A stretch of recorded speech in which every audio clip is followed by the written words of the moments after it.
औरंगजेब पर दिए बयान के बाद अबू आजमी को विधानसभा से निलंबित कर दिया गया है। उससे जुड़ी हुई खबर आपको बताएंगे, लेकिन इसी बीच आपको ये भी बता दें कि लगातार इस पर घमासान भी मचा हुआ है। महाविकास अघाड़ी के नेताओं का कहना है कि अबू आजमी ने औरंगजेब पर बयान देकर धनंजय मुंडे के मुद्दे पर सरकार को घेरने की उनकी रणनीति पर पानी फेर दिया है। एनसीपी शरद पवार गुट ने कहा कि अखिलेश यादव अबू आजमी को महाराष्ट्र समाजवादी पार्टी के अध्यक्ष पद से हटाए। शरद पवार गुट के विधायक रोहित पवार ने कहा कि अबू आजमी के बयान के कारण पूरे मुद्दे से ध्यान हट गया है। आज तक का हिस्ट्री आप देखो, अधिवेशन में एक आध मुद्दा सरकार के बाजू से विरोध में जब विरोधी पक्ष वहां पे लेता है तो अचानक से अबू आजमी उठ जाते हैं, कुछ ऐसा फालतू स्टेटमेंट दे देते हैं। उसके कारण पूरा जो ध्यान है लोगों का वो मेन मुद्दों से शिफ्ट हो जाता है। कल भी अगर आप देखो, कोई भी मीडिया चैनल ने उनको कोई भी प्रश्न नहीं पूछा, बाहर आए उन्होंने बोला औरंगजेब बहुत अच्छे हैं। अब ये औरंगजेब का प्रशंसा आप इंडिया में कैसे कर सकते हो? इसलिए अखिलेश जी को हम विनती करते हैं कि अगर आपका जो अध्यक्ष आज का वो औरंगजेब के गुणगान गा रहा है तो ये महाराष्ट्र और हिंदुस्तान में नहीं चलने वाला। आपको अगर जमे तो अध्यक्ष बदल ले, क्योंकि इस तरीके का सोच रहने वाला व्यक्ति हमारे साथ तो नहीं रह सकता, ऐसा हम सबको लगता है। शब्द बाण में अब बात उत्तर प्रदेश के मुख्यमंत्री योगी आदित्यनाथ की, जिन्होंने अबू आजमी को लेकर समाजवादी पार्टी पर जमकर निशाना साधा। उन्होंने कहा कि औरंगजेब को हीरो बताने वालों को यहां रहने का अधिकार नहीं है। समाजवादी पार्टी अबू आजमी को पार्टी से बाहर क्यों नहीं निकालती है? आज तो मुसलमान भी अपने बच्चों का नाम औरंगजेब नहीं रखते हैं। उन्होंने ये भी कहा कि ऐसे बयान देने वालों को उत्तर प्रदेश भेज दो, इलाज कर देंगे। यूपी ऐसे लोगों का उपचार करने में देर नहीं करता। ये समाजवादी पार्टी का नेता, आपका विधायक घोषणा करो ना, उस कमबख्त को निकालो पार्टी से और उसको एक बार यूपी भेज दीजिए, बाकी उपचार हम अपने आप करवा लेंगे। जो व्यक्ति छत्रपति शिवाजी महाराज की परंपरा पर गौरव की अनुभूति करने की बजाय लज्जा महसूस कर रहा हो और औरंगजेब को अपना नायक मान रहा हो, क्या उसको भारत के अंदर रहने का अधिकार होना चाहिए क्या?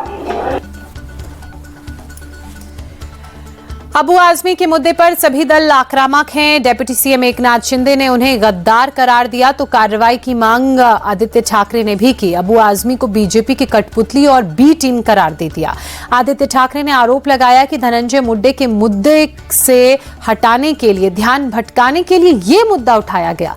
तो उद्धव ठाकरे ने कहा कि अबू आजमी को इस बयान के लिए माफी मांग लेनी चाहिए।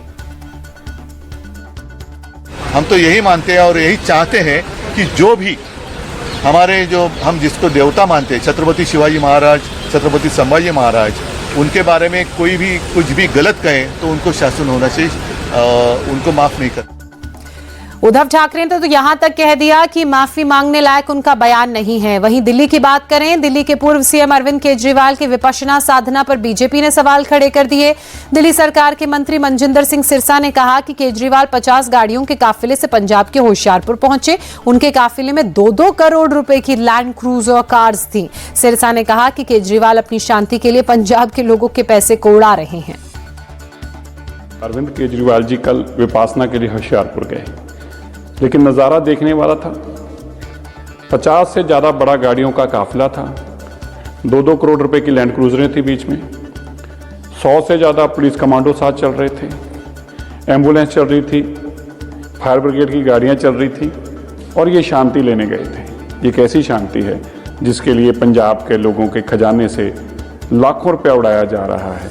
ये कैसी शांति है जिसके लिए सारे होशियारपुर को जगाया जा रहा है? ये कैसी शांति है जिसके अंदर 100 से ज़्यादा कमांडो आपकी सुरक्षा करने निकले हुए हैं?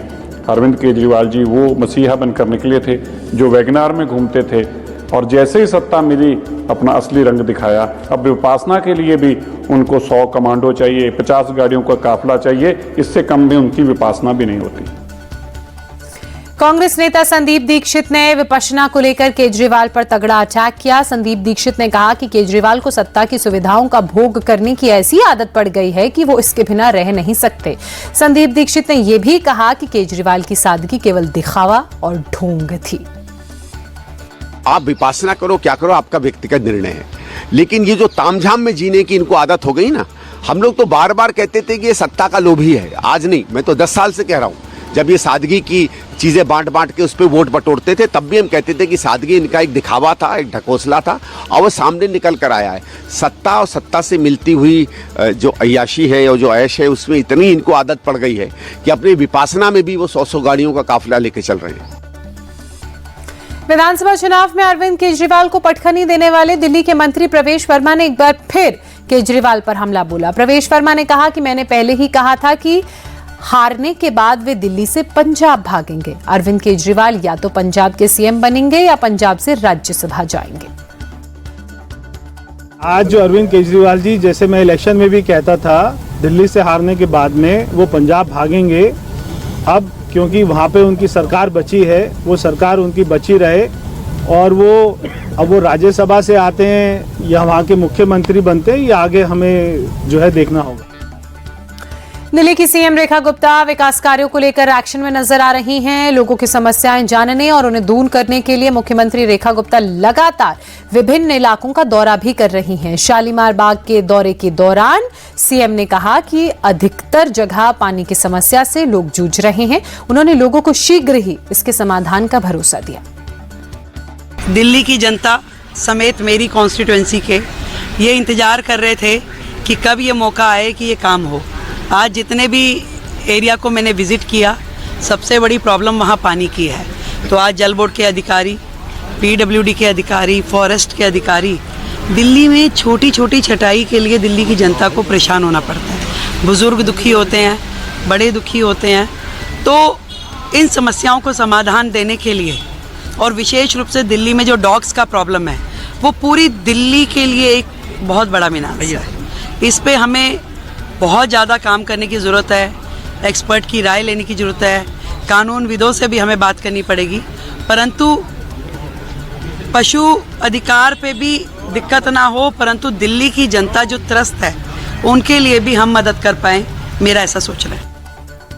दिल्ली में यमुना नदी का मुआयना करने के बाद प्रवेश वर्मा ने कहा कि दिल्ली में बाढ़ के हालात नहीं होंगे, यह हमारा संकल्प है। दिल्ली सरकार के पास पैसा और पैशन दोनों हैं और यमुना को लेकर हमारा एक्शन प्लान जल्द जमीन पर नजर आएगा। दोबारा फ्लड सिचुएशन दिल्ली में नहीं आएगी, ये हमारी सरकार का संकल्प है। इसी के साथ जो दिल्ली हमारी यमुना में जो 18 बड़े नाले गिरते हैं, तो इनमें जो एसटीपी हैं उनकी कैपेसिटी को बढ़ाना, नए एसटीपी को लगाना, ताकि जितना भी वेस्ट जो आता है पूरे दिल्ली का यमुना में गिरता है उसको पहले ट्रीट कर कर क्लीन कर कर उसके बाद में वो यहाँ पे यमुना में गिरे। सरकार के पास में पैसा भी है और सरकार के पास में पैशन भी है। पूरे पागलपन के साथ में हम इस काम को करेंगे। दिन रात अधिकारियों के साथ में बैठक चल रही है। पिछले 10 दिन में 1 दर्जन से ज़्यादा बैठकें हो चुकी हैं।